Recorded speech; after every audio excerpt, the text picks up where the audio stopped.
ফিটনেসের একটি ইম্পর্টেন্ট বিষয় হলো কনসিস্টেন্সি। তো এই কনসিস্টেন্সিটা আমরা মেনটেন অনেকেই করি না। আমরা কিছুদিন ফিটনেসের কাজটা চলমান রাখি, তারপর মোটামুটি যখন আমরা স্ট্রেংথ ফিল করি বা আমাদের ফিটনেস ভালো ফিল করি তখনই আমরা আবার সুন্দর করে ছেড়ে দিই বা আমরা অন্যান্য কাজে বেশি মনোযোগী হয়ে যাই। তো দেখেন এখানে যদি ধারাবাহিকতা আপনার না থাকে তাহলে ফিটনেস আমাদের মাসেলের কিন্তু একটা স্ট্রেংথ আমরা যেটা ডেভেলপ করি সেটা কিন্তু আস্তে আস্তে আবার লো ডাউনের দিকে যাবে। হয়তোবা কিছুদিন আপনাকে সাপোর্ট দিবে ফিটনেস না করলেও, কারণ মাসল মেমোরির কারণে এটা হয়। তারপর আপনাকে কিন্তু স্টপ হতে হবে। সো আমরা এইখানে অবশ্যই ধারাবাহিকতা রাখবো। আমাদের হতে পারে মাঝে মধ্যে, যেমন আমার বিভিন্ন প্রোগ্রাম থাকতে পারে, বন্ধু বান্ধবের সাথে ট্রাভেল থাকতে পারে।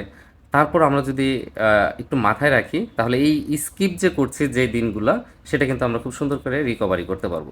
তো অনেকের ধারণা আছে যে ১-২ মাস হয়তো বা ফিটনেসের কাজ করলে আমাদের ফিটনেসের কাজ আর করতে হবে না। কারণ আমার কাছ থেকে অনেকে যারা প্ল্যান নিয়ে কাজ করতে চান তারা বলেন যে আমার কি এই মাস নিয়ে এইটা নিয়ে কাজ করলে একদম হয়ে যাবে।